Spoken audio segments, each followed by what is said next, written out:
To create a development environment, all you have to do is, if you already created a project, you have to create a new deployment. By default, the deployment will be in a development stage, which will come with this section called develop, in which you will find the options to either start coding on your browser or connect using your IDE. In this case, we will use the browser IDE, which now is loading.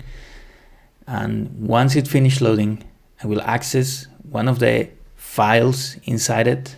I will search for the index file.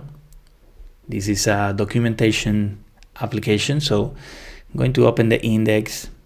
Here we have all the content. And in a separate tab, I will open a preview to the same application. And any change I make here will happen live in that preview. So in this case, see what is Diploi. I will change all this directly. There's no git push. There's no need for you to do any update to the environment itself. All the changes happen live. So it's perfect for working with teams.